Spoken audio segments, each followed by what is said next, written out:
Hey everybody, and welcome to another episode of Hell is for Children.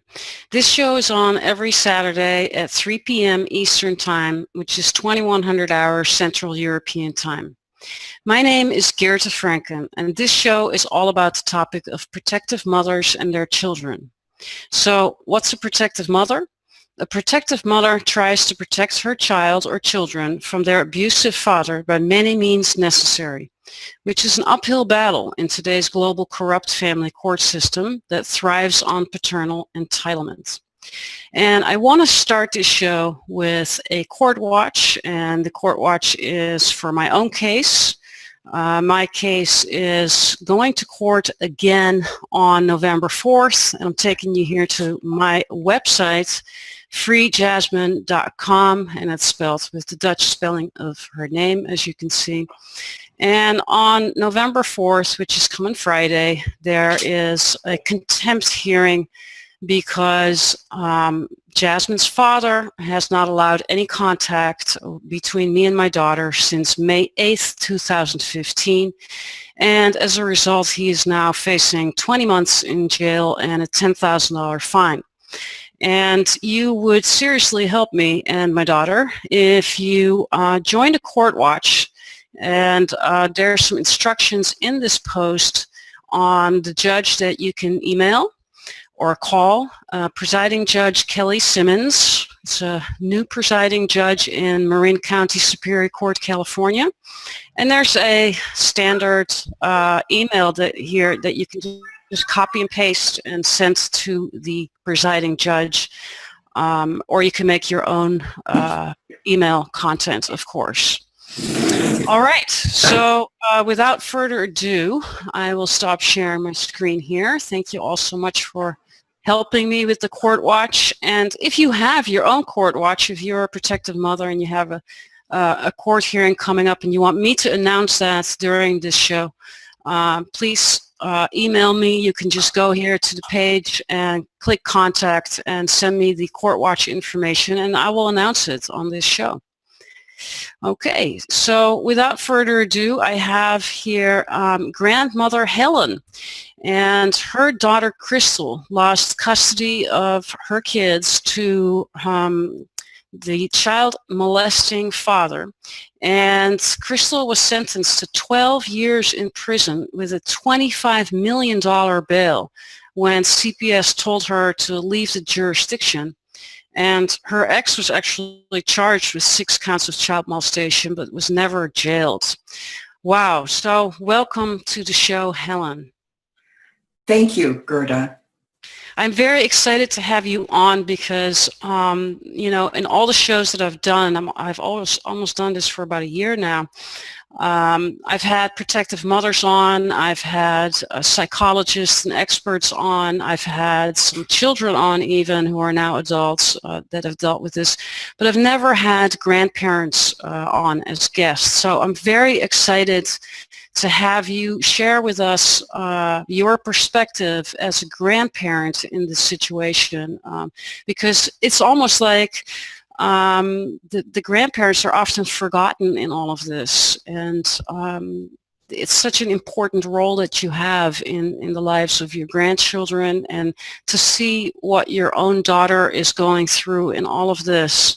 So I'm very, very happy to have you on the show. I'm very honored to have you on the show. And let's start with your daughter's story. Tell us what happened. Okay, we'll start at the beginning. This took place in Kane County, Illinois. Their actual residence was California, but the abuse happened there, and Kane County it's Kane, County, Illinois, and they took jurisdiction because the abuse happened there, basically. And during an intact marriage, 5-year-old son filled the toilet with blood. Dr. Catherine Johnson and pediatrician Dr. Narula diagnosed child sexual abuse. Physicians are mandated reporters, but the physicians did not report the abuse. And I'm going to kind of weave in some laws and stuff to kind of explain, and so we found this in the Illinois law book. It's POF, Proof of Fact 6-2D353. Regarding the mandated law in Illinois, it reads, physicians fail to report child abuse for a myriad of reasons, from a fear of harming their practice to a fear of entanglement as a result of reporting. Legislation has not achieved the desired goal. Only a small percent of cases are ever reported. And a Child Protective Service case was opened March 3rd, closed March 4th, due to Child Protective Service called father. He stated the magic words. There are custody issues, which closes down all investigations of abuse. So let me stop you here. So in what year are we when this happened? Started in February 17th, 1997. Okay. When my grandson filled the toilet with blood. And then there's also a law regarding, the United States Department of Health and Human Service is the department that is responsible for protecting the nation's children. And they have a policy to Child Protective Service and law enforcement in the nation. Do not investigate child abuse if there are custody issues. Wow. And I don't know any mother that goes to report to law enforcement or Child Protective Service that doesn't get the first question is, are there custody issues? And if the answer is yes, you're screwed. And then I'd like to explain this this law too. It's Alejo versus Alhambra, I believe. I hope I can find it. Oh, I didn't. Darn it, I didn't. Let me see.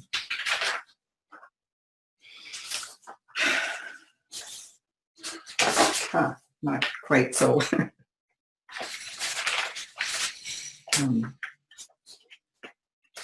I didn't copy my that part. Well, that's okay. Why don't you share it in your own words? Yes, Alejo versus Alhambra, I believe it is. A father went to law enforcement and reported that his son was being abused by his mother's boyfriend. They asked, are there custody issues? And he said yes. So they did not investigate.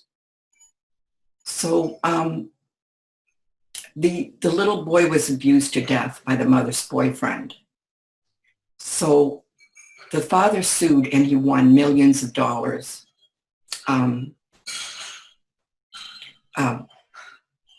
Based on the fact that they didn't investigate, which is actually their policy handed down from the United States Department of Health and Human Services. And so that is how that went. That's typical, basically. It's typical. What you're explaining is typical, and I totally agree with you. When you take a child to the doctor and abuse is established, that doctor or that hospital should report the abuse to law enforcement and to CPS. In a normal world, that's what should be happening, and then CPS should come in and say, well, let's investigate this, and while the investigation is pending, there should be no contact between the offending parent or boyfriend or whatever, and we need to make sure the children are safe. But that's not what happened in the situation with your daughter, Crystal. So I'm going to assume that Crystal at this point decided not to continue to reside in the same home with her then husband and move towards moving out with the children. Is that correct?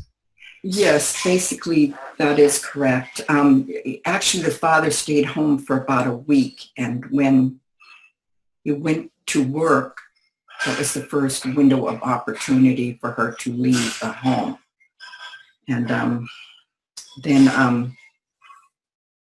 and the father went into divorce court with a criminal attorney and filed for custody of the children. And so I'll go to at the first, basically the first divorce court proceeding, Judge T. Keith Brown ordered father unsupervised visits, appointed a custody evaluator, Robert Shapiro from Bloomingdale, Illinois, and guardian ad litem Kevin Bush, B-U-S-C-H. And according to their own resumes, both were fathers' rights and proponents of parental alienation syndrome.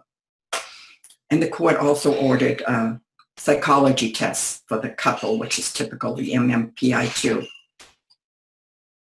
And just FYI, Richard Gardner's book describes child sexual abuse as parental alienation cases. So that is connected. Right, and all the judges and attorneys are trained to believe that that is the way to handle all these types of cases. When a child reports sexual abuse or other types of abuse to the mother, and the mother then reports this to CPS or law enforcement or both, then the mother is considered parental alienation syndrome inflictor. Yes. And in almost all the cases, the children are then removed from the mother and placed with the perpetrator, which is usually the father. Yes. In the nation's courts, abuse cases are labeled parental alienation cases. And the result of the court-ordered psychology test was mother turned out all well within normal range. Father spiked 95% on the paranoid schizophrenic scale, and psychopath, charming, skilled at deceiving, talented at exploiting the naive. Now, these are the words right out of these psychology tests. And judges, minors, attorneys, and custody evaluators found father to be charming and shared in his paranoid delusions of being wronged, of being the victim.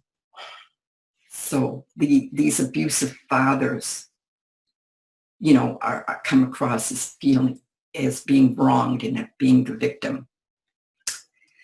In the 2-year interim before the custody trial began, there were numerous problematic incidents that impacted father. Number one, father became a room mother at the elementary school, which resulted in father being banned from the whole school district because father would follow children into the bathroom and molest or bother the children. The school changed their policy and no longer allow fathers to be room mothers. The school principal, by the way, testified at the custody trial to this. And number two, the Edmonton, Alberta, Canada police phoned mother and explained father was a suspect in the stabbing death of his ex-girlfriend, Cheryl Lynn Osborne. Oh my God. In Edmonton, Alberta, Canada, where father was from. And so those were a couple of things that went on. And then over the next few years, in 1997, 98, 99, over the years, the children came back from visits with their dad describing sexual abuse. Son stated the activities at his dad's made him feel sick, and he asked his mother if he could take medication, which was discussed with son's therapist. The therapist reported to Child Protective Service, who never investigated. Daughter came home with blood in her panties, which did generate a Child Protective Service report. The guardian ad litem, Kevin Bush, testified, and we have court transcript, and this is basically his wording.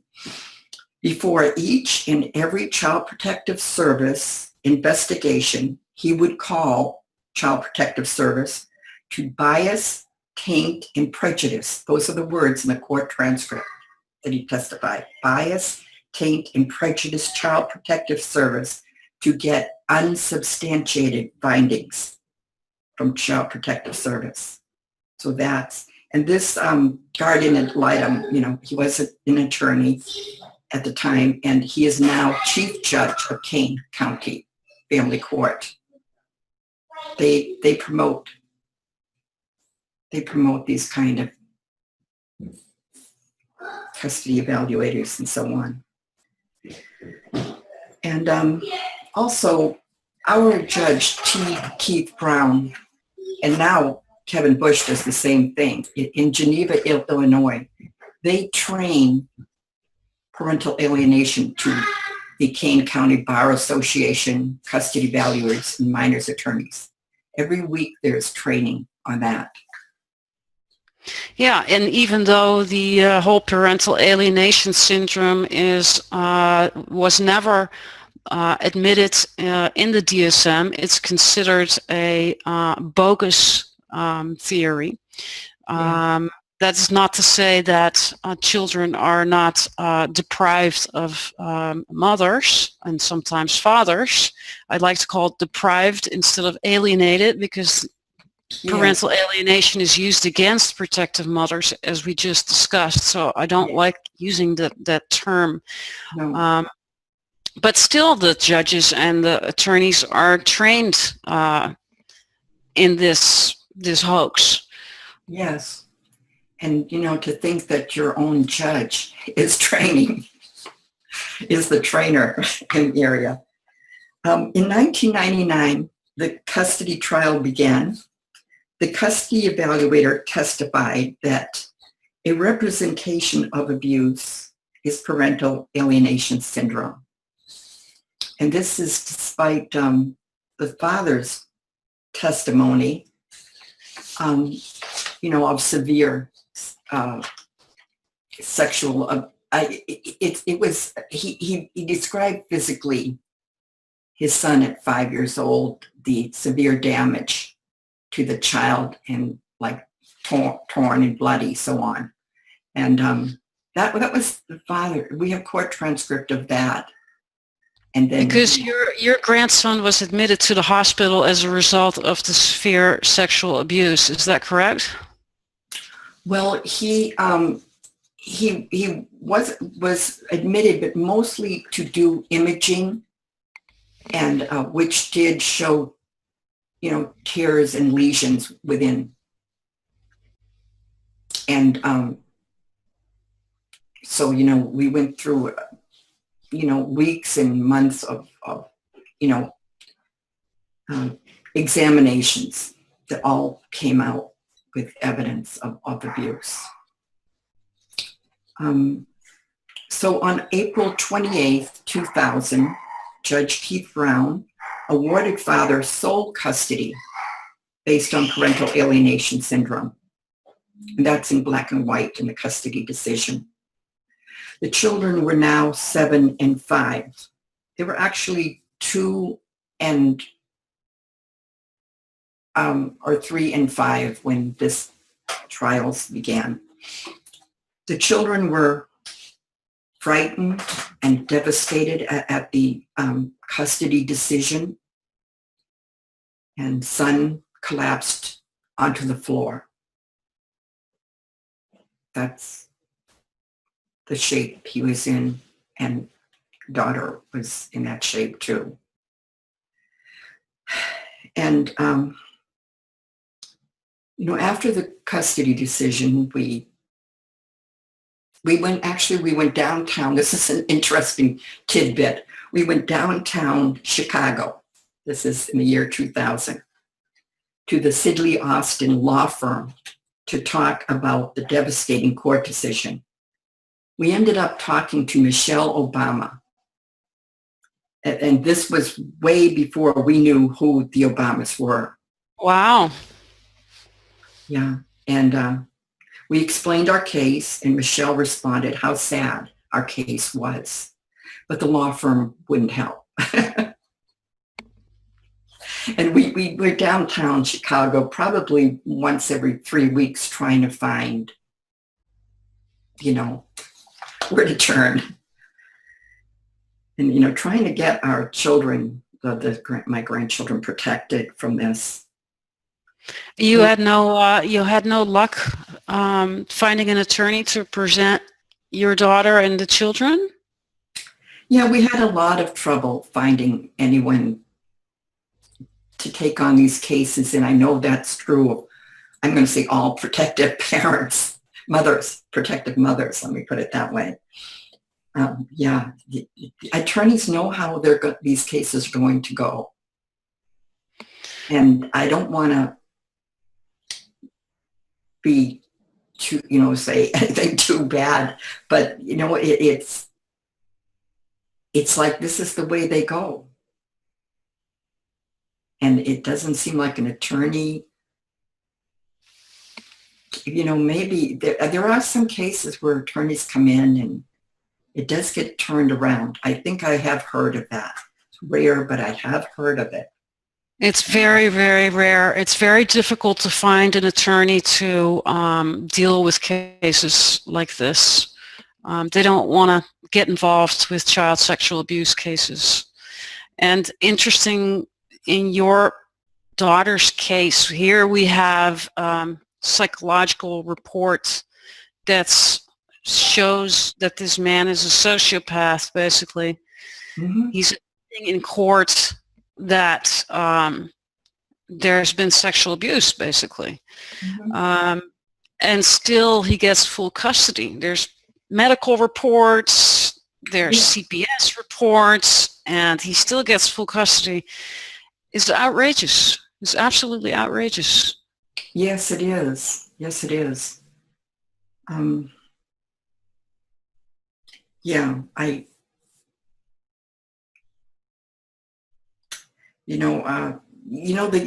for instance, the judge the court ordered MMPI-2, the psychology test. So he knew the results. Can you imagine a father being alleged to have sodomized his son and severely sexually abused his daughter, and in reading, skilled at deceiving, talented at exploiting the naive psychopath, and still going forth and awarding him sole custody based on the custody evaluator's recommendation that abuse, a representation of abuse, is parental alienation. Well, let me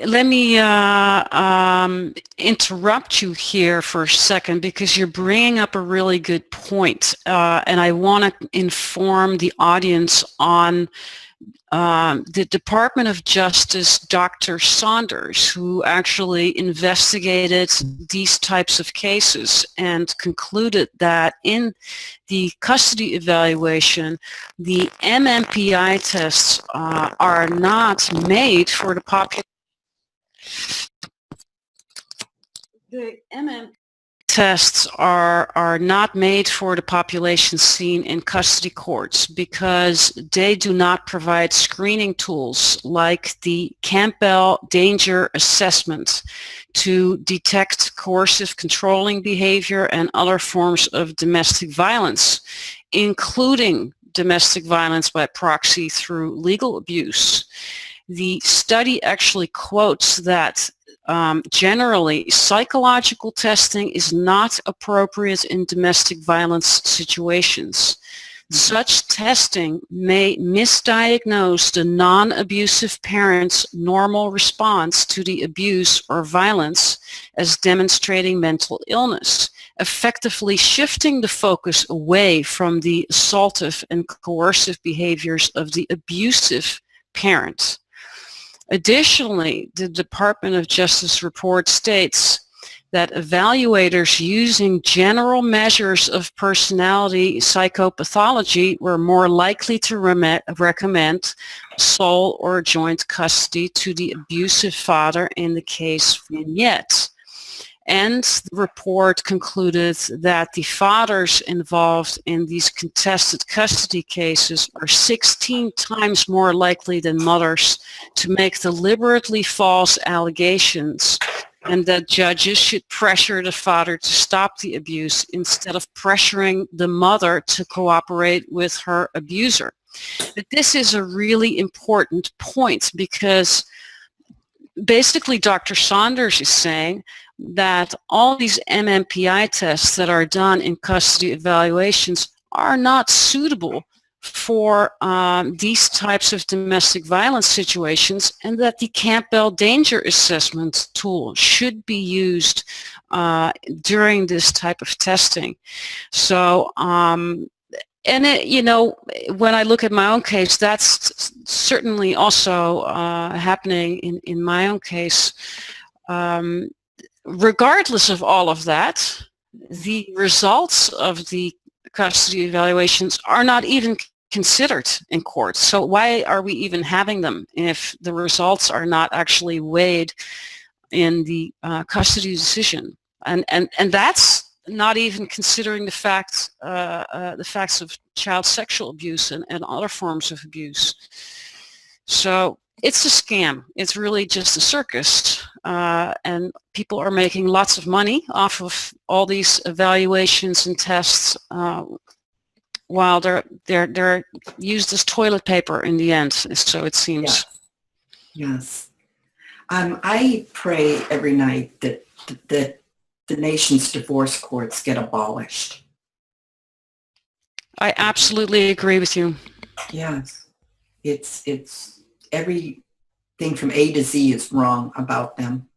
In the case of your ex-son-in-law, that as soon as the grandchildren started reporting sexual abuse and there was evidence, medical evidence, the case should have gone to criminal court.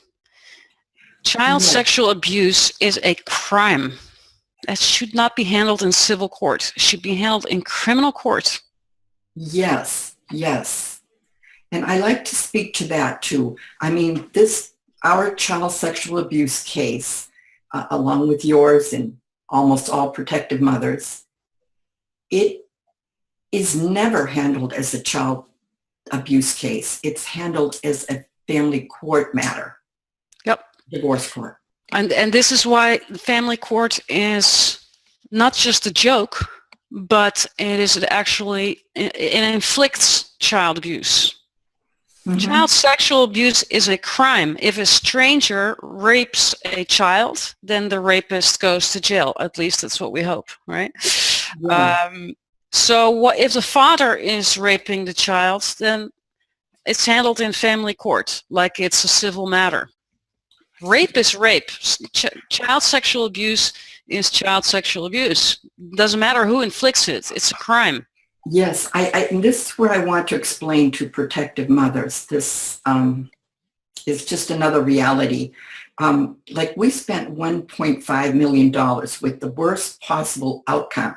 And the only good result was we lived in dependency court. We fought jurisdiction.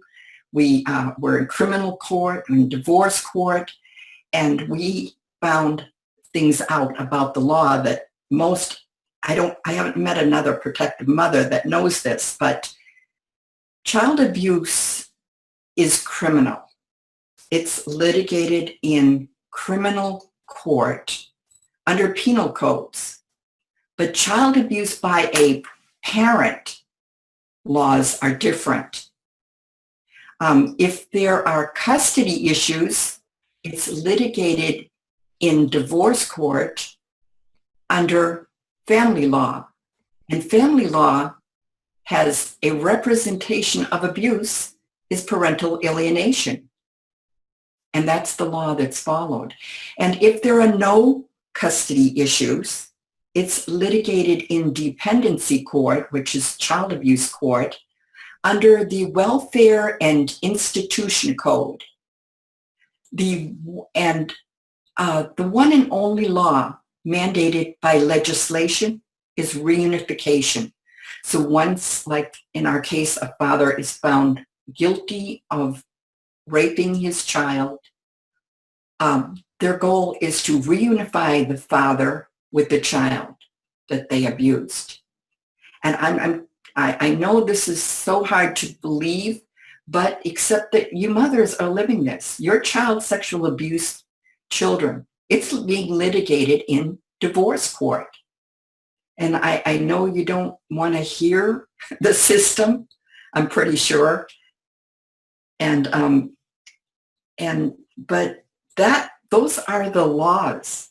That is the system.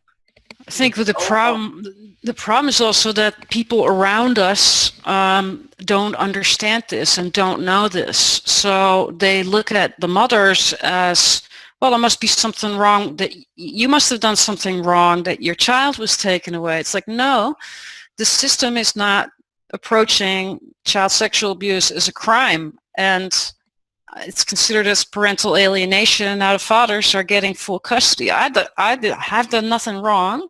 Your daughter's done nothing wrong.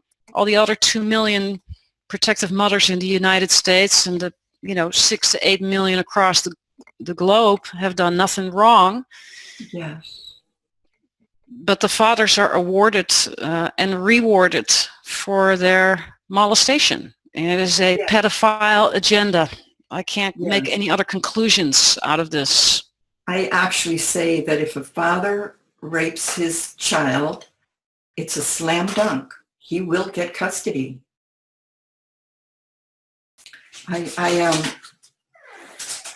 Oh, here's my little doggie coming through the door. She pushed the door open. I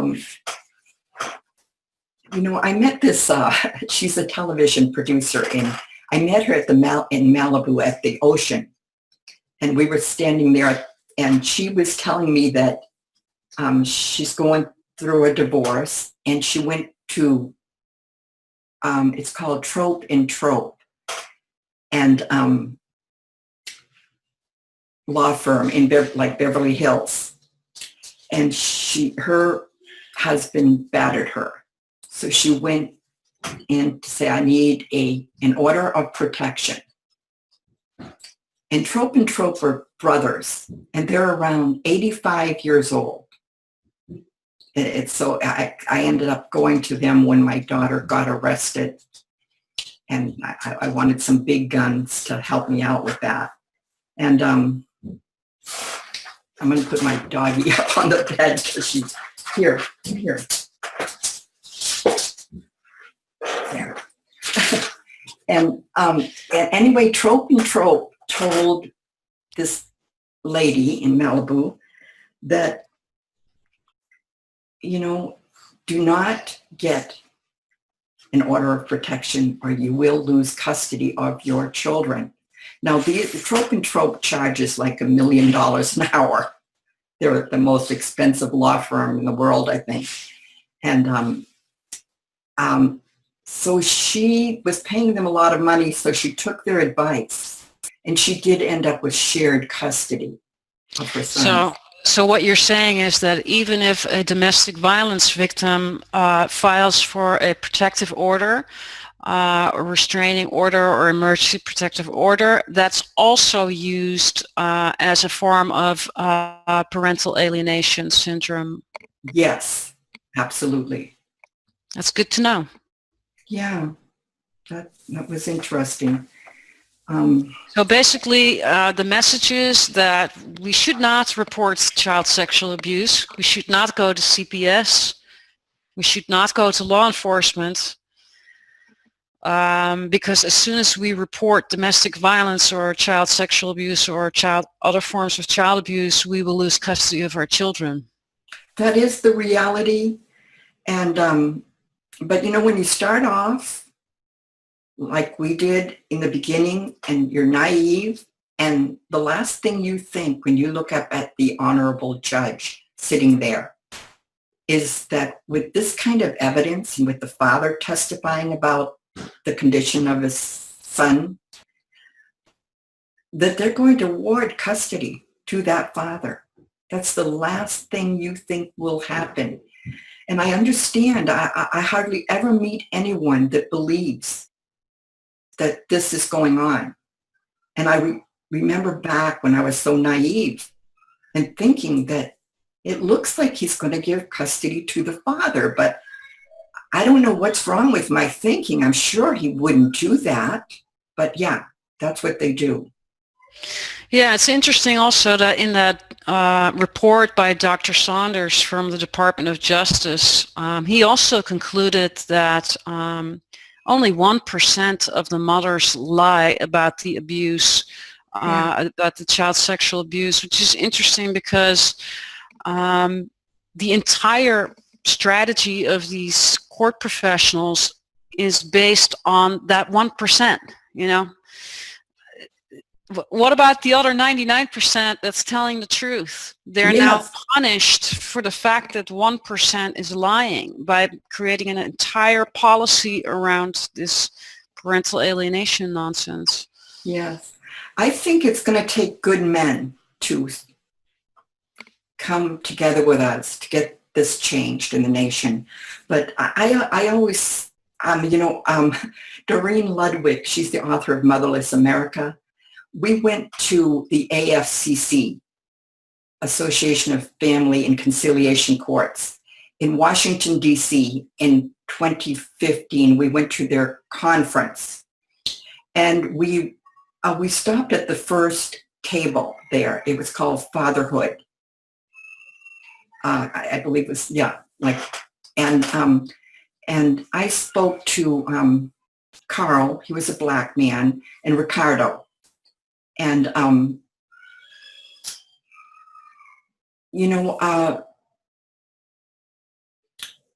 it ends up that the executive director, Peter Salem, he's the executive director of the AFCC. He actually came out and and threatened to put both Doreen and I in jail.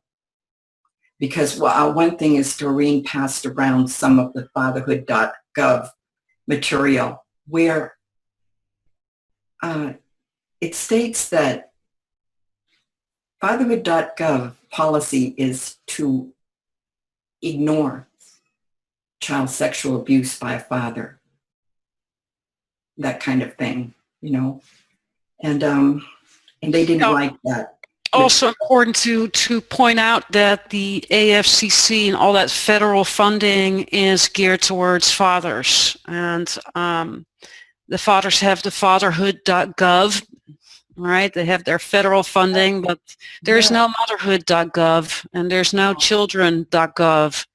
I want to know how that's even possible to happen, that fathers get financially funded to take custody of children from mothers. It's ridiculous. And Doreen Ludwig's done some incredible research about this. And while you continue your story, I will pull it up to share here with the audience as well. Okay.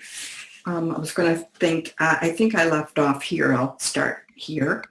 In 2002, at 11 years old, son called 911 when his father threatened to kill him. And it was over something like the father was watching a football game and he couldn't find his remote control. And he accused son of hiding the remote control, so he threatened to kill him. And this generated son went next door and called 911. And this generated a Child Protective Service investigation. And actually law enforcement responded to the 911 call. And they ended up taking, I think 14 pages of pictures because the father's apartment looked like the inside of a garbage can. And so that should have been another opportunity to remove the children from the father, because not only is your grandson calling 911 because he's worried about getting killed. The apartment is completely trashed. And what happens then? And then it did generate a Child Protective Service investigation, which resulted in an indicated finding of abuse and neglect. And but they left the children there in the custody of their father. The mother found an attorney that filed a change of custody based on this what happened there. And then in 2003, at 9 years old, daughter drew and labeled a picture, depicting severe sexual abuse of her, which generated a Child Protective Service investigation, which resulted in an indicated finding. Because this was in school, right? She was drawing sexually explicit pictures in school, and the teacher called CPS, correct? Yes, it's actually the principal, and the principal first called mother in, and he said, "I'm a mandated reporter. I'm going to report this to Child Protective Service." And the mother said, "I've been already threatened by the judge that if I bring up anything about sexual abuse, or, when mother would pick up her daughter every other weekend for a visit, there would be blood in daughter's panties." And mother mentioned that in divorce court, and the judge warned her, "If you want to talk about the bloody panties, I'm going to take away the little bit of visitation that you have now. So do you want to talk about that, or do you want to forget about it?" So the mother, when the principal said, I'm going to call, the mother begged him, "Please don't call. I've been warned by the judge. I'll lose all visitation."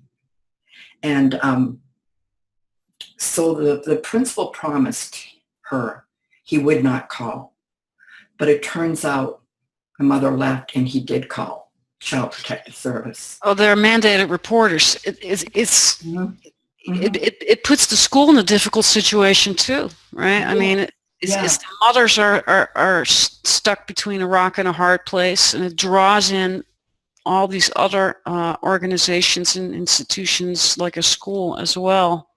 Yes, and then and then it turned out well, because that investigation was indicated for severe sexual abuse of both children when they investigated. And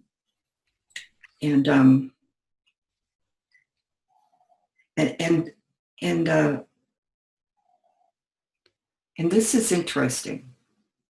This incident, it turns out, was the very last time the children ever had contact with their father, because father agreed to no contact during the Child Protective Service investigation, which was indicated. And the father relinquished custody to mother. And there's wording in the Illinois State, was it attorney? Anyway, I'm going to forget the title and her name is, but she has in her motion that the father relinquished custody to the mother, which you would think that the mother could not be charged when that's actually documented.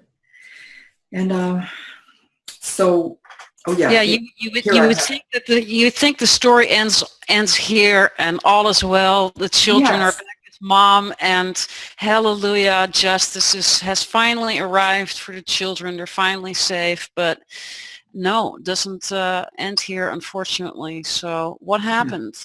Oh, well, here I found Illinois Attorney General at the time, Lisa Madigan, motion.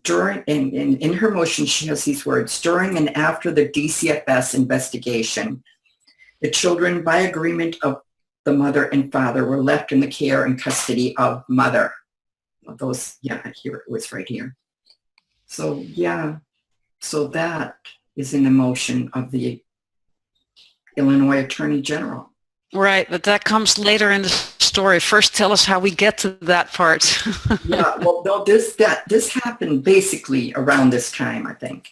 But and then in June, at the close of school, Child Protective Service, with the father was on, they explained the father's on no contact. He has no legal standing, and they advised mother to take the children home to California. And this advice turned out to have legal implications, even though mother consulted with attorneys before going to California. And their advice was, I'd advise you to, do what Child Protective Service tells you to do. And, they got into a little legal stuff, but it sounded like we were going to be okay, because my daughter was a little afraid, but after talking to attorneys, she picked up the children and went to California. And in 2005, father came to California to bring the children back to Illinois.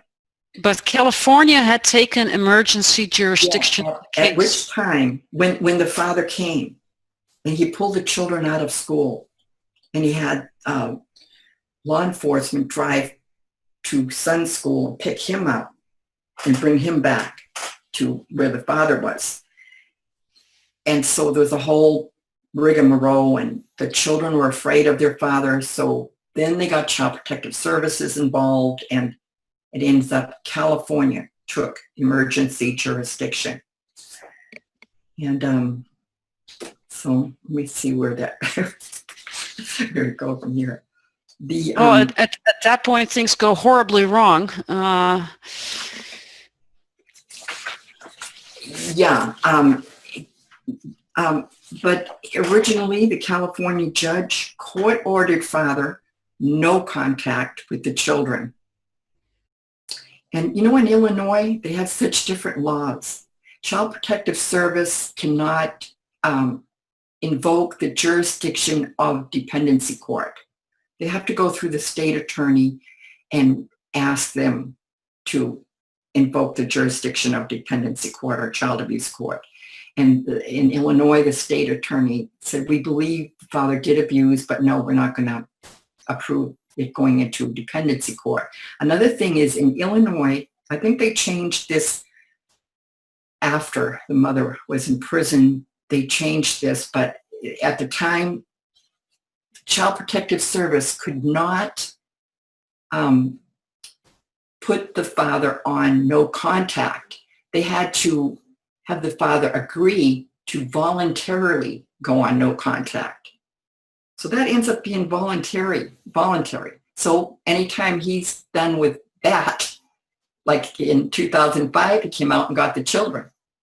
He put, himself either on it or off of it at his will. Right? It's ridiculous. That by itself is ridiculous. Yeah, that's more laws that people couldn't believe, and he should have been sentenced to jail for child sexual abuse. Here he is walking around like a free man and voluntarily putting himself on a no contact order and then voluntarily lifting that. So here he is harassing your daughter in California. California's taken emergency jurisdiction over the case, but because of technicalities, legal technicalities between family court and dependency court, yes, that didn't quite go over the way it should have. Right. And at this time, now that we're in California dependency court, the Illinois, you remember the mother's lawyer filed for a change of custody with the two indicated findings in Illinois. Now he comes out with the decision for the change of custody, and it reads this way. The court finds testimony strongly supports a change of custody to mother would be in the best interest of the children, supported by testimony of physicians and law enforcement. But instead, the judge ordered custody to father. But this is interesting. This custody order never went into effect because the children refused to have contact with their father. And, at this time, they were in California when this came out, and they didn't want contact with their father. And let's see. And so again, in 2005, when the father came out to get the children, this was when Illinois charged mother with leaving the jurisdiction, criminally charged her with leaving the jurisdiction, and they put out a warrant for her arrest. And the father also was fighting jurisdiction. So I guess April 22nd, 2005, at the jurisdictional trial here in California, the court ordered the children to be transferred to Illinois. But the appellate court that same day gave an order for a stay on appeal, ordering under no circumstances are the children to be transferred or transported to Illinois. And then that usually is just a matter of days or weeks before that's overturned. But this held for 2 years, I believe. And in the meantime, close to the jurisdiction trial, mother was arrested with a no bail extradition and was to be immediately extradited to Illinois. So she was in jail in Los Angeles County. But at mother's extradition hearing in Los Angeles County, the criminal judge allowed mother to bail out, to go to Illinois to deal with her warrant. He let her bail out to go to Illinois to deal with her warrant, but ordered mother back to California within 48 hours to be with her children. The lawyer that we hired through Trope and Trope, the two 85-year-old brothers, they got us some really good attorneys. And there was this Marcia was her name, and she made the judge aware of the dependency court case and about the child abuse.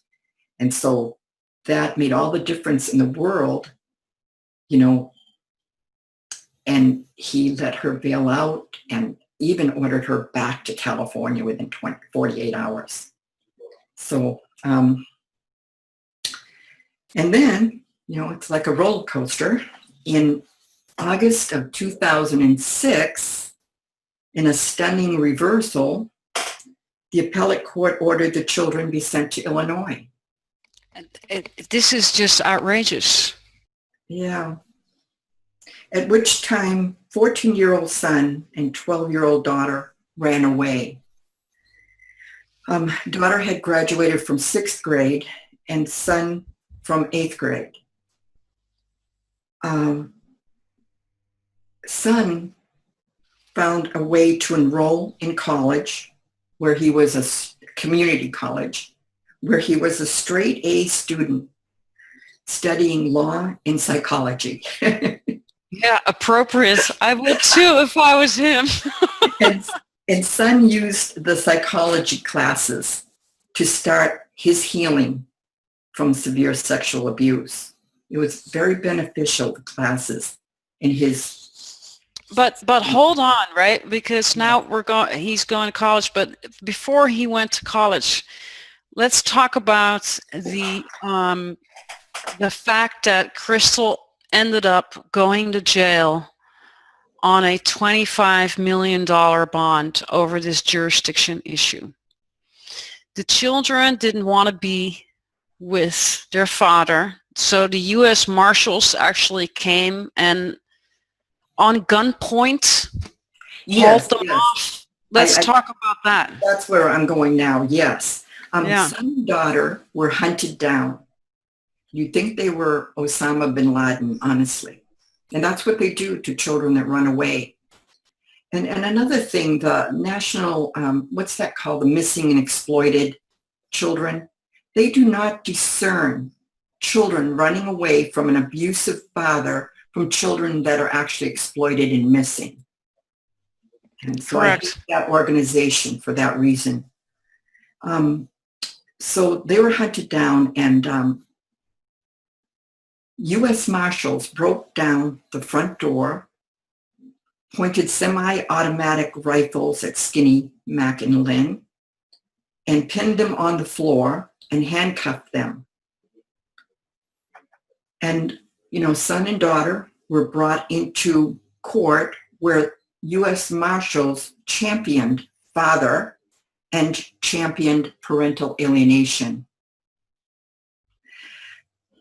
The next day, in Judge Hardcastle's courtroom, the judge ordered son and daughter back to their father with the legal stipulation that no one could force son and daughter back, not law enforcement nor anyone.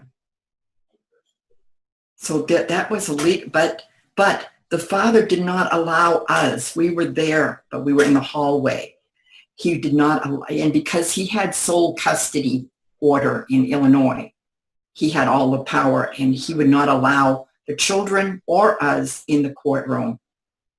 So we were all unaware of the legal stipulation. I found out, I think a week or so later, when I'm going to say it was a woman from the state attorney's office told me about the legal stipulation. She was on the children's side. She was kind of like an attorney for the children or something. So, so anyway, when father went to get his, son, and when father went to get his son punched father in the face and disclosed his plan to kill his father. So son was placed in a lockdown mental health facility. And so my husband and I found out the name of the facility, and we drove there, and there was like this 6-foot block walls all around, and I didn't even see a door. And then I saw a bell, which I pushed the bell, but I never did get a response. And then anytime I tried to contact them, they said I couldn't have any contact because of the father's orders. But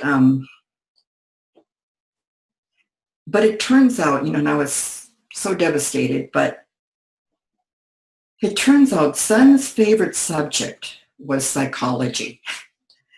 So son enjoyed the group therapy. And I think he was so happy he wasn't with his father. He just assumed which is a funny thing, isn't it? Anything but the father, right? I mean, it sounds like the Simone case where the children elected to go to jail. They rather went to jail than have lunch with their father. Yes, yeah. It's outrageous. Yes. And so son's favorite subject was psychology. So son enjoyed the group therapy, and he told the group that the day he was eating a pineapple coconut popsicle, the marshals broke down the door and pointed semi-automatic rifles at him. So anyway, he did all right. I can't believe. Well, he must have realized that this was an absurd situation. I mean, yeah. And we'll get into that once you're kind of done telling the story. Yes. What this was like for them and for you and for Crystal.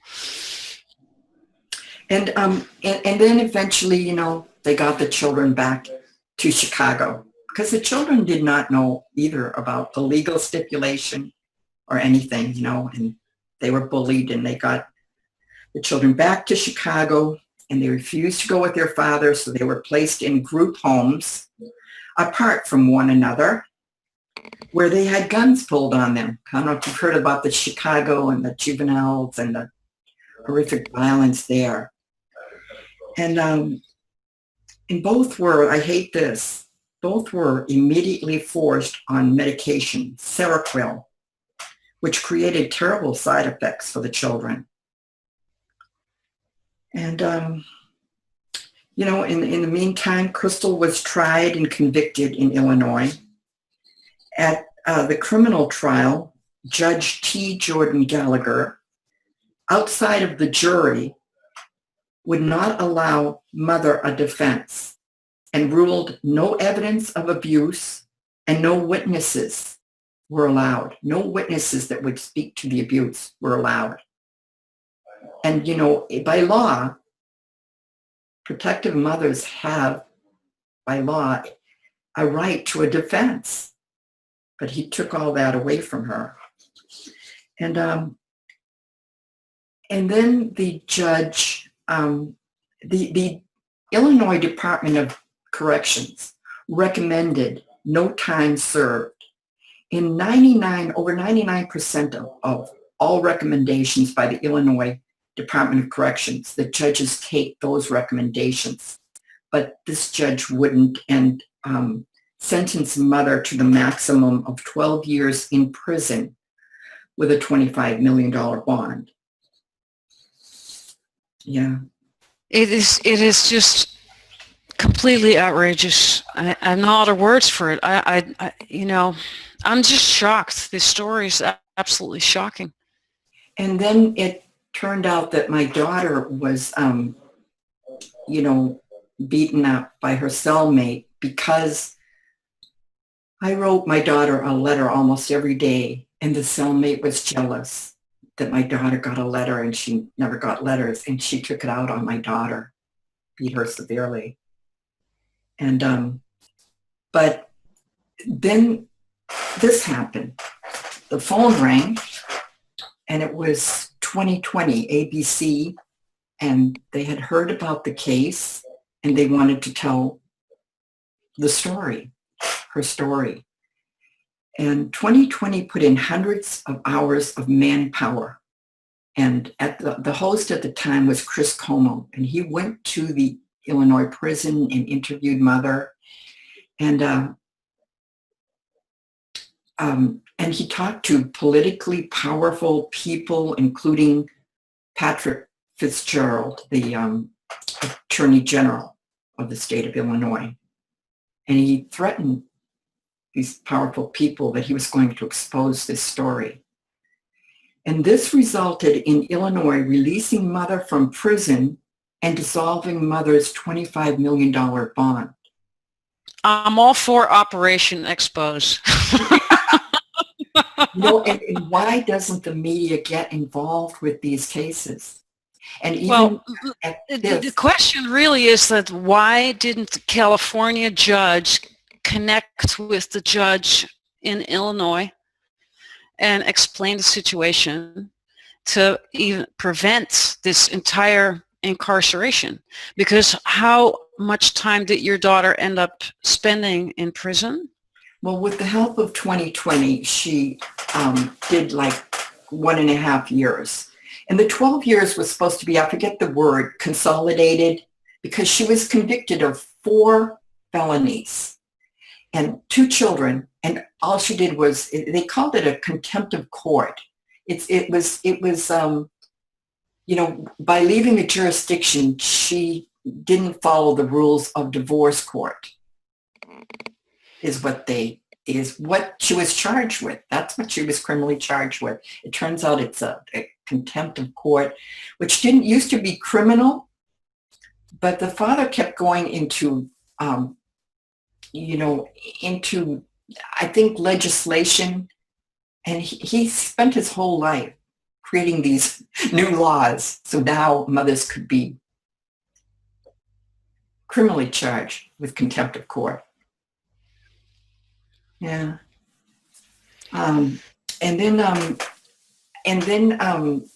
2020 called me and told me that their attorneys, even though they had spent hundreds of man hours, They said their attorneys wouldn't let them put this case on television. And, you know, I guess that's true of these protective mother cases. The attorneys in the media will not, you know, ABC, NBC, CBS, they tell the story about the poor father where the mother took the children to flee, and the poor father, and then he eventually gets the kids back and the mother goes to prison. But they won't tell the protective mother stories.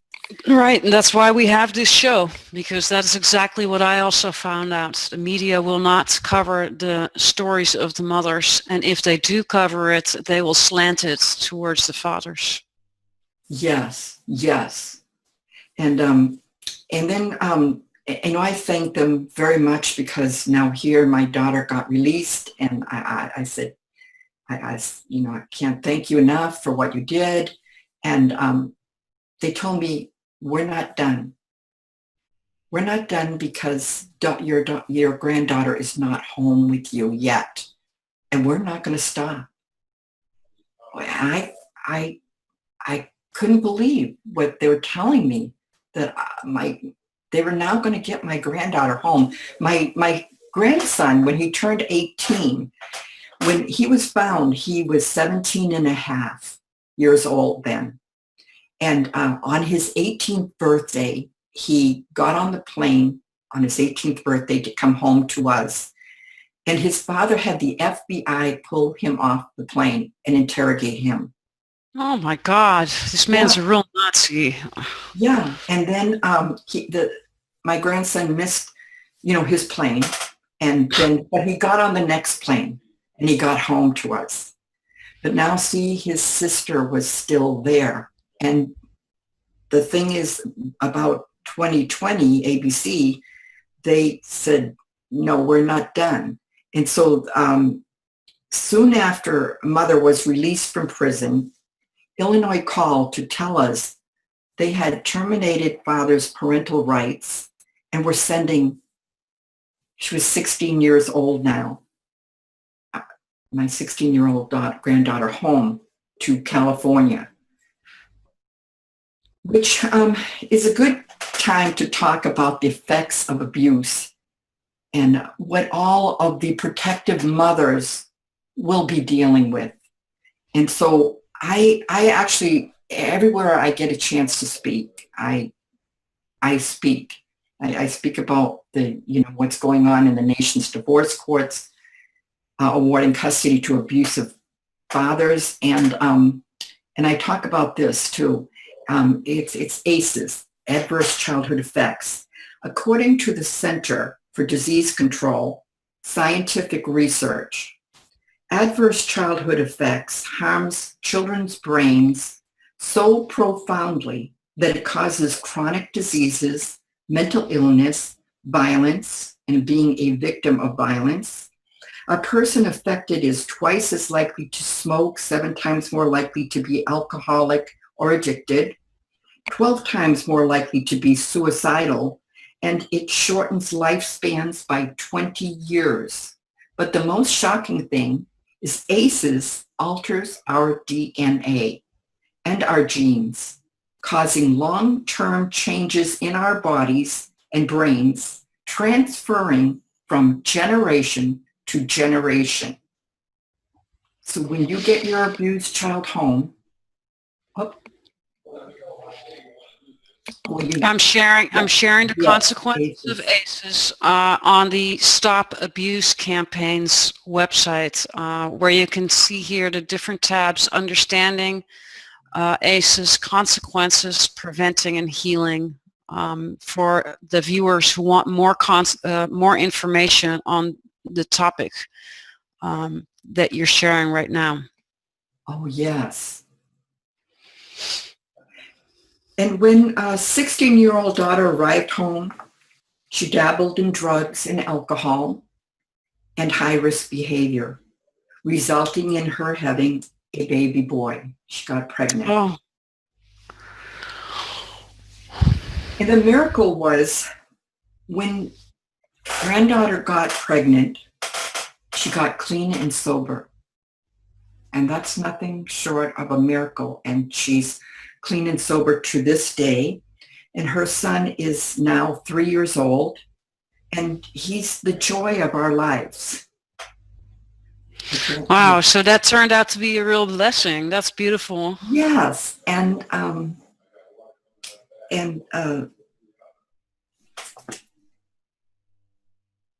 yeah, so he brings so much joy to our lives. We have 4 generations living here in my home. We have I thought I heard children in the background. Yes. So your great-granddaughter is now living in your home. Yeah, he's a great-grandson. Oh, your great-grandson. I'm sorry. Yes. He's 3 years old now. And then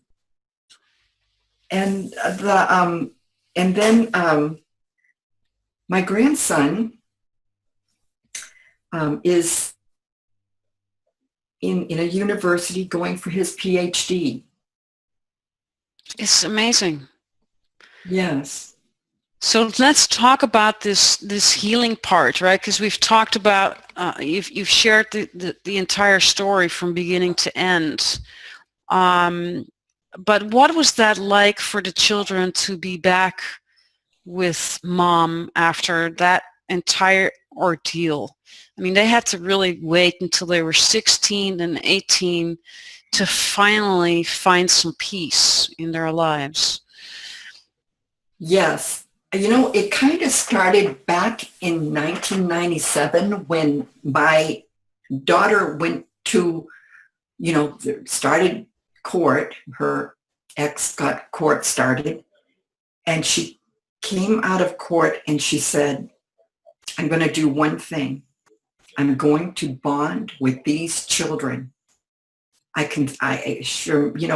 the get-go, they gave the father unsupervised visits and everything, and she kind of knew where this was going. So, she said, I'm going to be the fun parent, and I'm not going to push homework, and I'm not going to, the kids brushed their teeth and they like to, but she wasn't going to, force anything on them. They were going to bond. And that is the number one most powerful thing a protective mother can do, because you're going to lose your children. And the time that you have them, just make sure that they remember how much you love them. And, they're going to be taken away, and you want to sustain that bond and create that bond and make it a tight bond.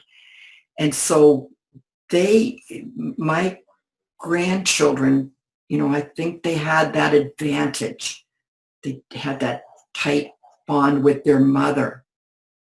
And another thing that I'm very grateful for is that, the children don't want anything to do with their father, not even to this day.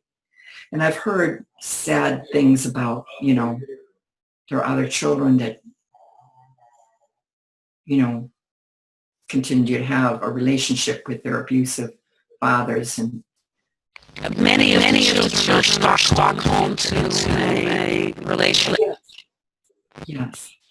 Many children are in a Stockholm type relationship with the abuser, with the perpetrator, out of the need to survive. And they are brainwashed to think that their mothers are crazy or dangerous. That is the usual nonsense they will spout about the mothers, and in the hopes that throughout the years the children will start believing that and won't want to have anything to do with the mothers. That's the whole power trip that these fathers are on. Yes. And there's even therapy that will enforce that. And in my particular case, the Foundation for the Child Victims of the Family Courts has taken on my case, and the executive director, Dr. Jill Jones Soderman, called the therapist of my daughter and asked her, what are your conclusions, and, how's that going, that therapy? And she basically found out that the therapist does not mention me at all. So the topic of mom is completely wiped out. It's ignored. Mm-hmm. They just don't touch it. So it's like mom's just disappeared, is ignored, is deleted. Of course, you can't delete it from the child's memory and the child's bond. You only have one mom. It's so damaging that an actual therapist or someone who calls themselves a therapist would reinforce the maternal deprivation at that level. That brings me to the point where this parental alienation is so permeated, not only in judges and minors attorneys, custody evaluators, but therapists and so on. And it's horrific to hear about your daughter and her therapist.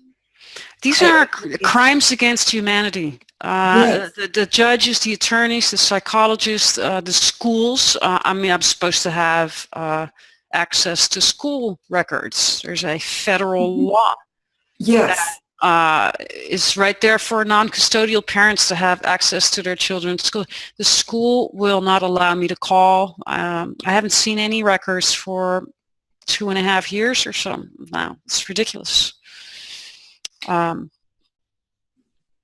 But they will find out all about me. It's coming up. It's coming up. We're just getting started over there. Yes. I thank God, too, for my anger, because my anger fuels my activism. And I am a child activist. I think you're bringing up a really, really important point. There's nothing wrong with being angry. I think there's two types of anger. Anger that's just venting, and anger that's actually constructive in activism, or being supportive for other mothers. It's an energy that you can use in a constructive and productive manner. It's the art of learning to transform it to such a constructive level. And here's another thing. Child Protective Service is such a horrific problem, and they only substantiate 5% of abuse cases in children. And I can't tell you how many children. Well, in Los Angeles County, there were 570 child fatalities in 18 months. And this made for in Los Angeles County, an investigation into what is going on. And they found their number one problem. Now, this is Los Angeles County. They didn't want to find this problem. That Child Protective Service employees do not care about children. I've also heard a number of 3,000 children disappearing in the Los Angeles CPS system within 1 year. Wow. And then the horrible, horrible thing about foster children, and when they turn 18 and they're, within days are connected with the child trafficking. We just passed a law, I think it's a federal law, to stop making children that are forced into the child sex trade. We used to arrest them and make them the criminal.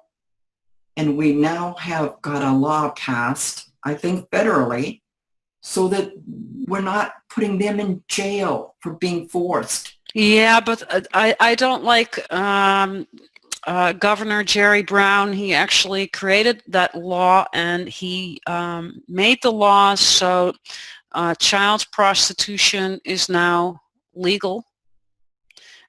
which actually is going to help the pimps tremendously. So I do not think that that is the correct solution to that particular problem. Yeah, I know. I don't understand. I don't think that's the way it works. I think I have seen something on like Facebook or something that they interpreted it that way. But this is where they're going to criminally charge pimps and that kind of thing. It can be used. It can be used in a different way. So I can only hope that it will that the fallout will not be as I am anticipating that it might. Children, when they're arrested for child prostitution, of course they shouldn't go to jail at that point. If they're minors, they should be immediately placed with help centers to get them returned to their loving, caring parents. Well, these are foster children that are not wanted. Right. So there should be other forms of help for them. Yes. To guide them and create a holistic situation for them to reintegrate instead of putting them in jail. That speaks for itself, I would say. But but that's another matter. I kind of want to go back to your particular story and talk about because you've explained the story in a very factual way, and when you share it, you're talking about daughter and grandson, and because you wrote it down, it's been quite a while, and to go over it and tell it correctly. But let's now go to the emotional part of the story that's beyond the facts. What was it like for you to see your daughter and your grandkids going through this? Because we never hear this. We never hear the grandparents' perspective in all of this. Well, it's absolutely hell on earth. The suffering is horrendous. And I know a lot of people have said, well, at least you're once removed. You're not the mother. I don't know how I could experience any more pain. That's the way it feels personally, because this is happening to your daughter and your grandchildren. And I suffer myself terribly from post-traumatic stress disorder. I don't think that will ever heal. And one thing I would recommend to all protective mothers is to get active. Like one of the things that I do is testify. Like every chance I get, either, if I can testify at a congressional briefing I do, or like in Los Angeles County, they made a commission on child protection. And I went down there, and up on the stage is all these judges, which I dislike a lot because I think judges are the number one enemy of child abuse victims.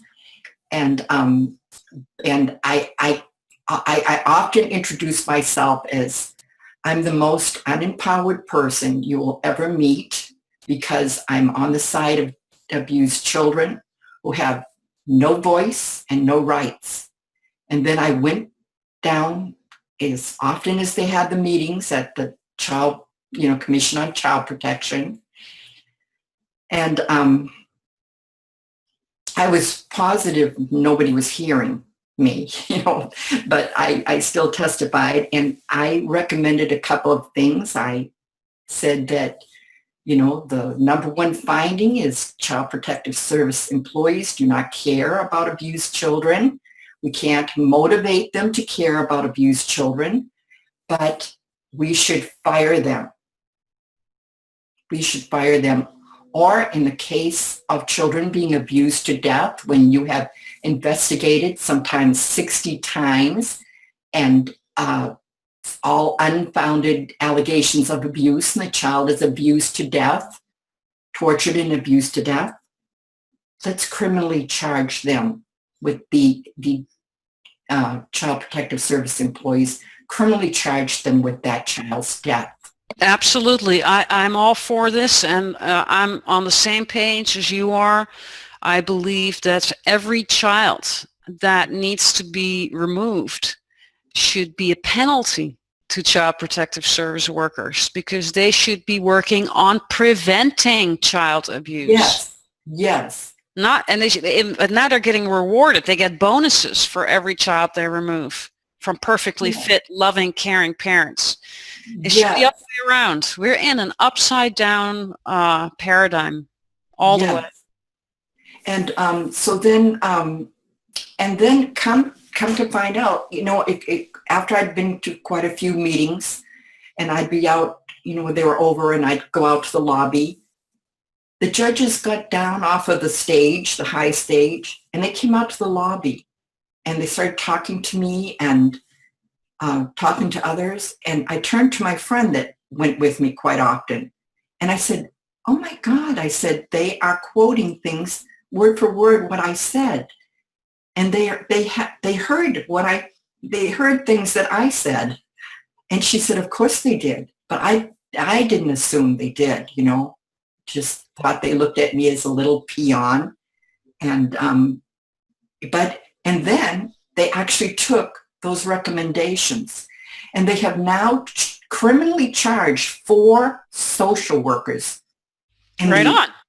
the investigation of Gabriel Fernandez, this little 8-year-old that had been tortured and abused for years.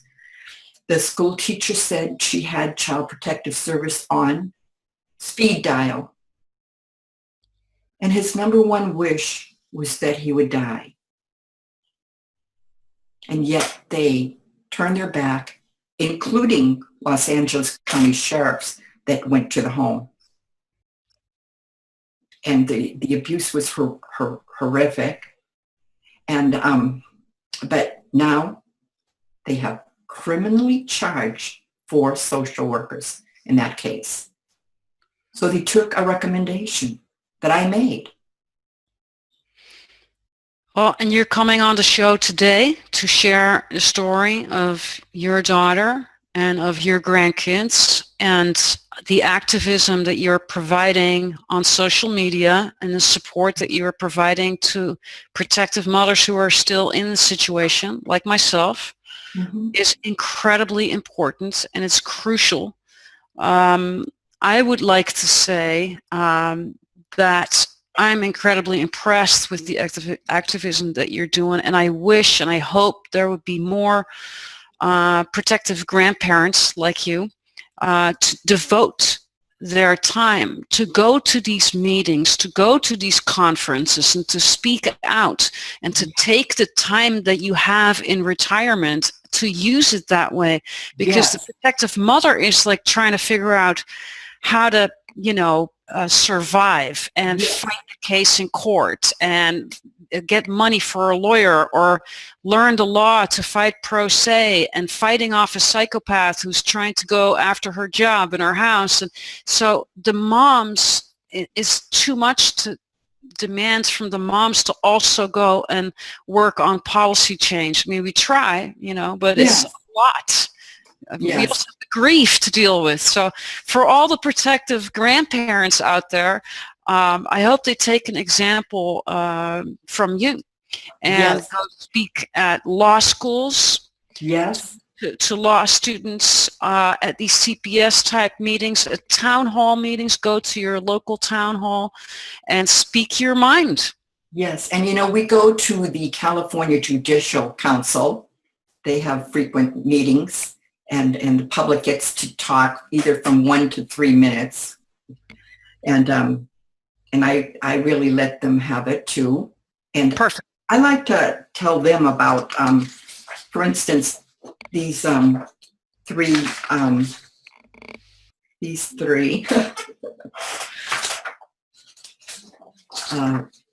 cases. One of them is it's in Santa Barbara, California.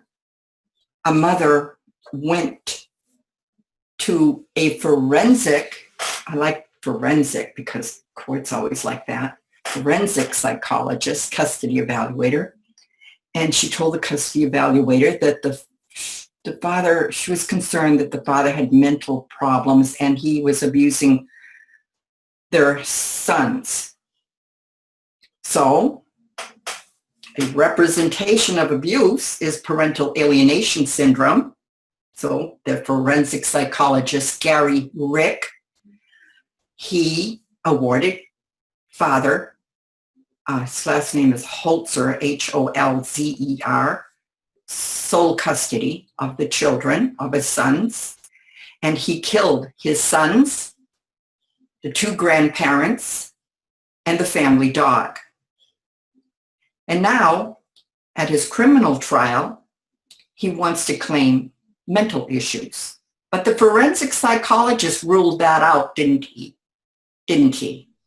I don't think he should be allowed because we already had a forensic psychologist that ruled that out. That's one thing. And now all of a sudden he's got psychological issues and he shouldn't be charged for all these horrific crimes, right? Yes. And there's two other horrific cases like that, all parental alienation. And then there was this case where a father, during a bitter custody dispute, picked up his two young children and killed them.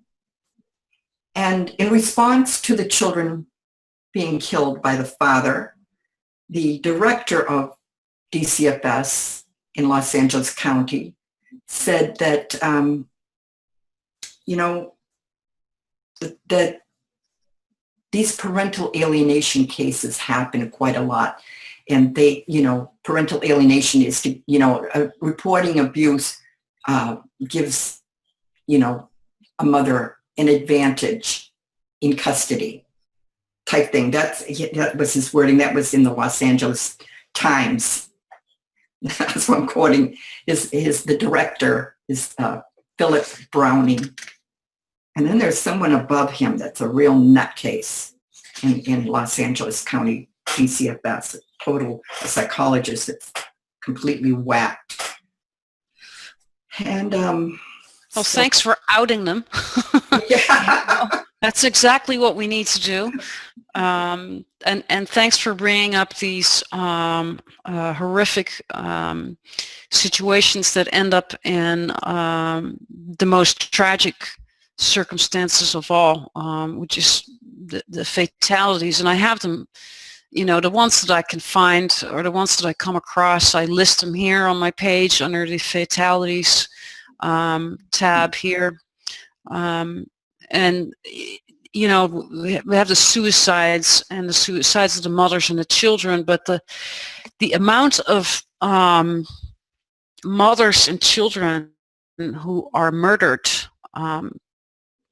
and these are not even the CPS cases. I mean, you know what I mean? And I can scroll here for like 5 minutes straight. This is just the letter A. I mean, this is all in alphabetical order. These are all clickable links, people. You can click on this and it will bring you to the actual case, whether it's a newspaper article or another database where these are all listed. And I want the judges and the attorneys that are watching right now to take a good look at this, because you know what? You are all responsible for the lives of these children that are lost. Yes. And I don't know how you all sleep at night to know that your swimming pool and a trip to the Bahamas is paid with the dead bodies of these children. It is incomprehensible to me, but this is the reality. And so the work that you're doing is extremely important, and I really hope more grandparents are going to get involved. Also with these court watches, because we don't want to have to wait until the case escalates to suicide or murder. We want to prevent this from happening. What if we all go to court for all these protective mother cases, massively show up, grandparents, friends, everyone show up massively by the hundreds and go sit there with banners and your Stop Court Crimes t-shirt this is what we need to do, and tell these judges and attorneys and guardian ad litems and evaluators, we will hold you responsible if you do not make the correct decision based on evidence of child abuse and child molestation and domestic violence. Yes, yes. And that evidence, it goes sideways because of Child Protective Service and the way they fail to protect children. And they find, they unfound, unsubstantiate evidence of abuse. And their policies, you should see what their policies are. Within 3 weeks, an unfounded allegation of abuse is turned into false allegations of abuse. So then the mother enters divorce court with labeled false allegations of abuse. Yeah, in my particular case, when my daughter was deported from the Netherlands to the States, the same day that happened, I emailed the reports from Dutch Child Protective Services to the American Child Protective Services. And the woman, I think her name was Miss Brooks from Marin County Child Protective Services, she called me and she said, it needs to happen again. Only when it happens again and your daughter runs away, we'll call you. I'm like, what do you mean it has to happen again? You have 7 reports of molestation, abuse, and possible drugging of my daughter. Why does it have to happen again? It's not like you say, well, this person killed that person. He'll have to kill another person before we actually go and arrest them for the crimes committed. Excuse me? Yes. Yeah. It's so wrong. So wrong. I know we were told similar. It has to be something more recent. Yeah. Yeah, more recent. Why? What does it matter when my daughter was molested, whether it happened at 4 or 6 or 8 or 10 or 12? It's happened. Experts have confirmed it. That's enough right there. The father should go to jail, period. Yes. You know what? Connie Valentine asked me, this is something protective mothers can do. Did you go to D.C. during the, Congressman Ted Poe gave a congressional briefing on September 14th in Washington, D.C. I don't know if you were there. I didn't make it this year.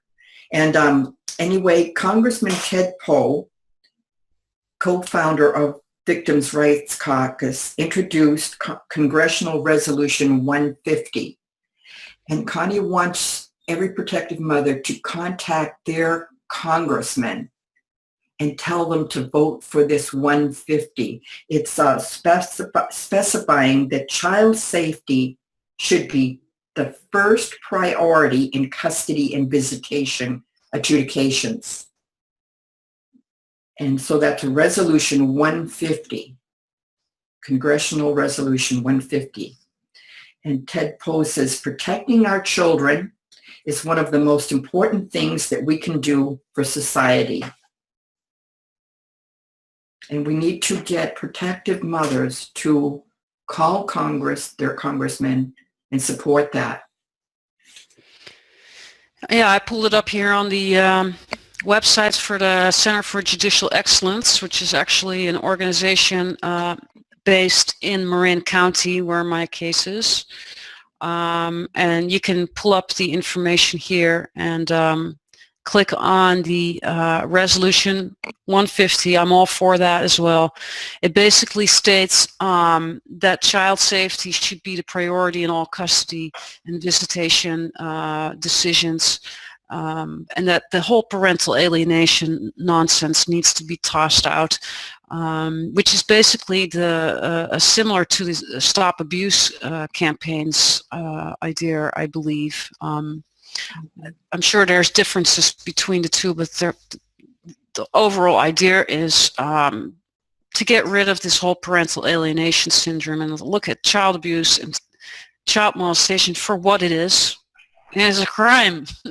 Yes. And this is a little interesting tidbit, and I got this from Leora Rosen, author of Beyond the Hostage Child, and it's In 1978, California, along with 26 other states, defined in the best interest of the children as shared parenting.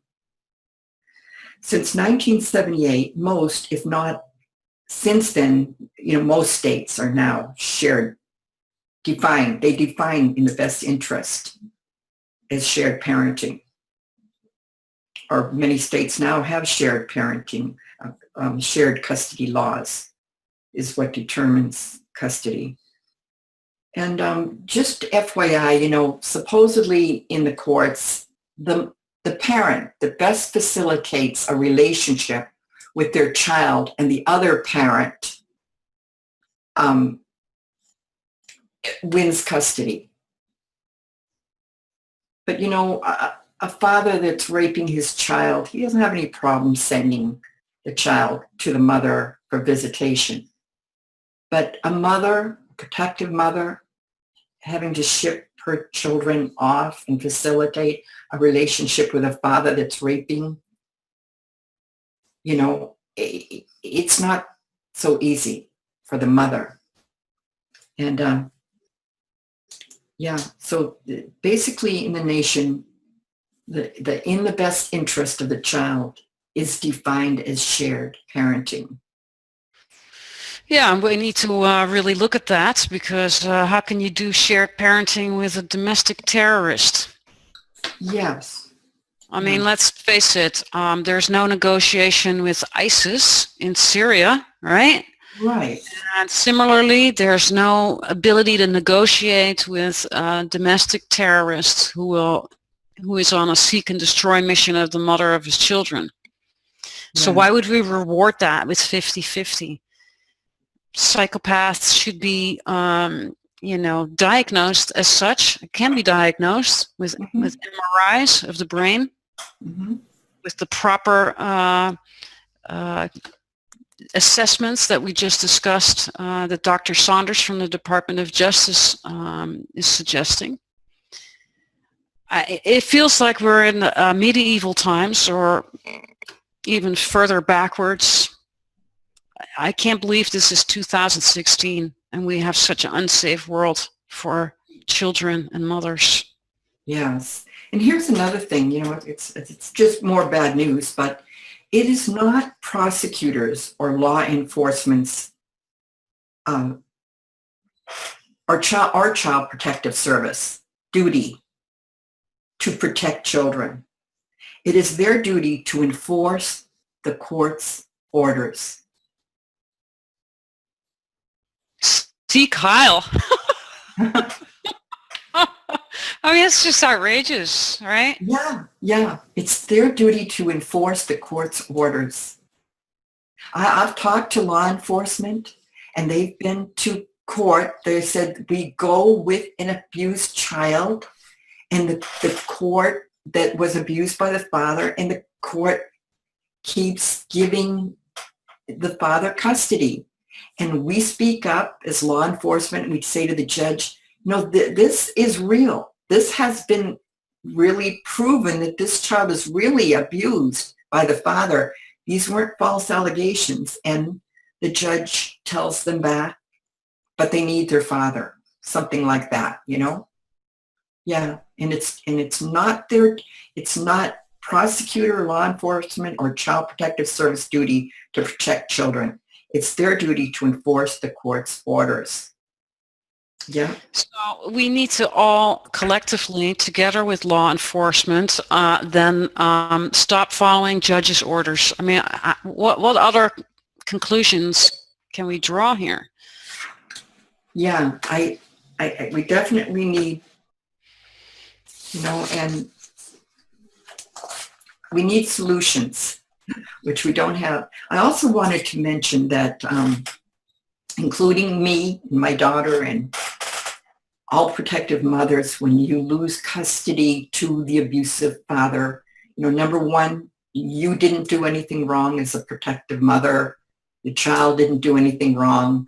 And, and if you feel suicidal, that is normal.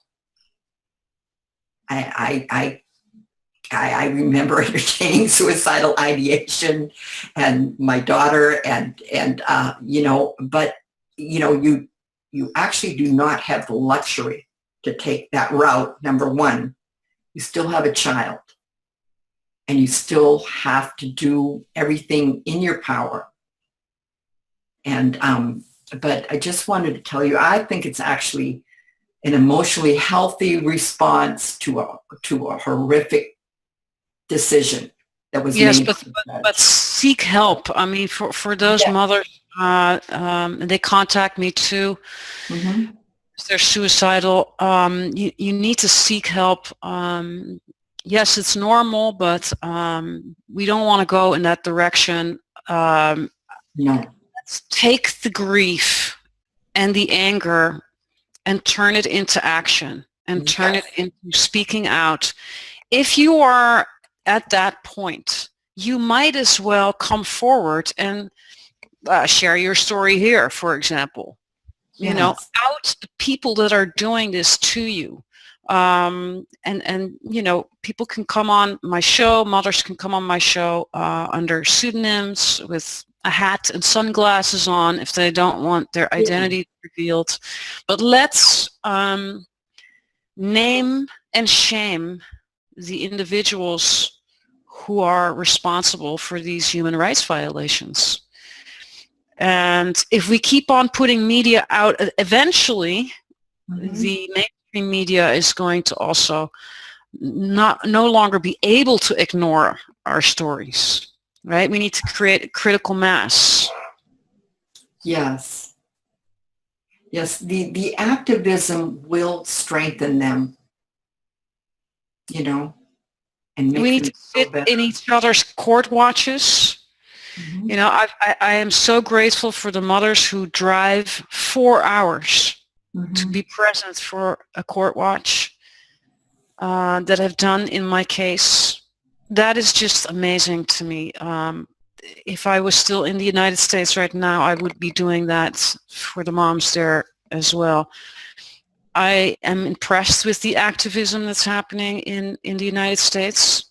The activism here in the Netherlands is minimal compared to what's happening in America. So I think we can all learn from your activism. But then there's countries like Norway where thousands of parents will go in the street and demonstrate.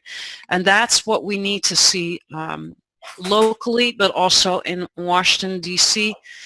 I really highly recommend that the Protective Mothers join the Mothers of Lost Children demonstrations at the White House that take place twice a year. We need to go there, even if it's with your last little bit of money, go to D.C. and show up by the thousands. We need to really become a visible group at court watches, at lobbying, demonstrations, banging down the doors of policymakers, banging down the doors of the Commission on Judicial Performance,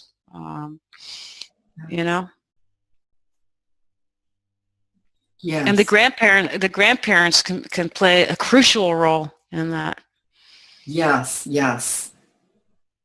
I try to show up everywhere I can. I'm getting older and older, so I don't know how much longer, but and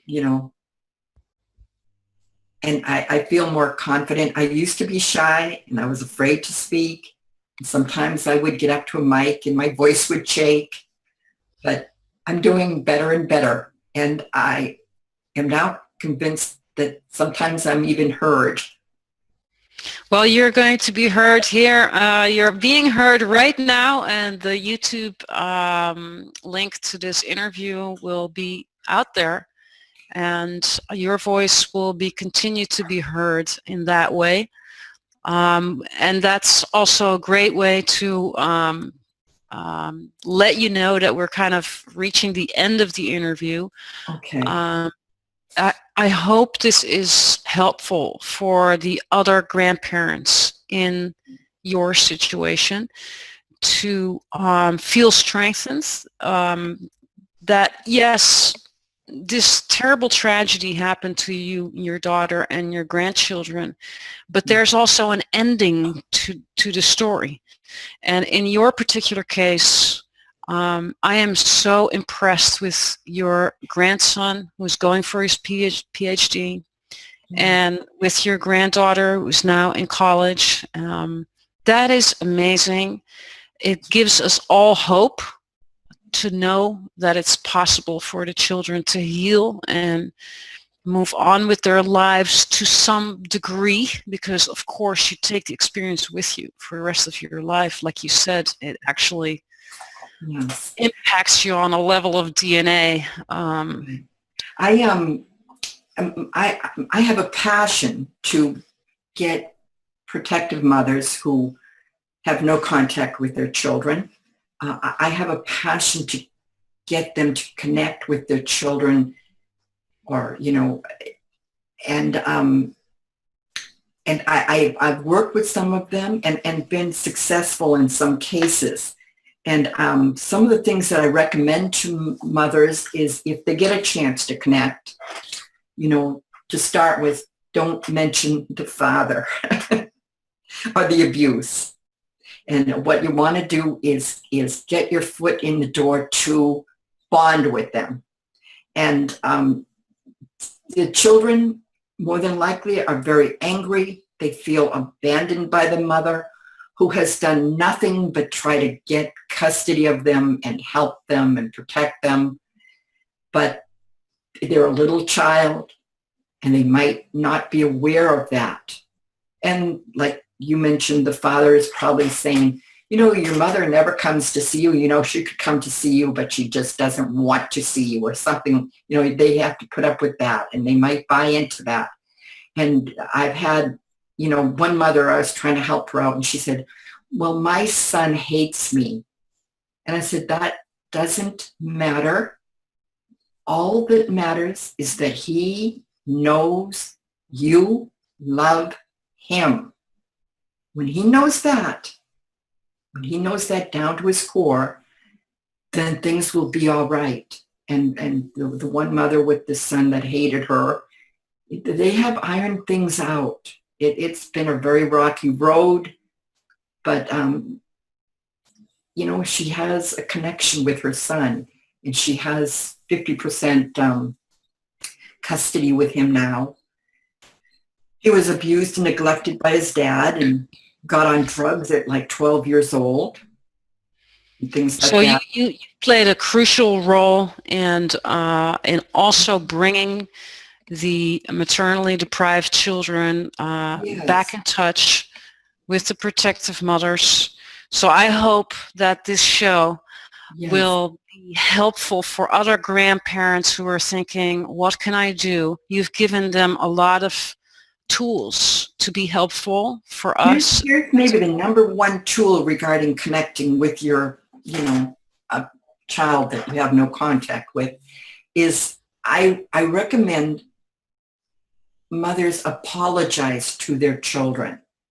Not because mothers did anything wrong, and I know how hard it is to apologize for, you haven't done anything wrong, but the apology is like crazy glue. It makes the bonding. So it's the number one thing that I recommend. And anyway, is I now have 4 great grandchildren, and as a mother, I realize every once in a while we should apologize to our children, grandchildren, and great-grandchildren. It really helps. It helps with bonding. Well, you've given us a lot of really great tools and a lot of great insights, and I want to thank you for sharing this very difficult story with us today. And thank you for all your continued activism. And I wish you and your daughter and your granddaughter and your great-grandson, your entire family, a lot of healing and beauty and harmony for the time to come. And it seems like things are heading that way in your family. So I'm very, very happy to hear that. And I hope you continue this show. I just know that you don't ever stop. I'll try. I'll do my very best. Thank you so much, Helen. Thank you.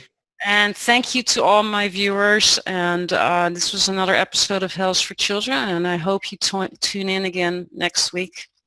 Bye-bye, everybody.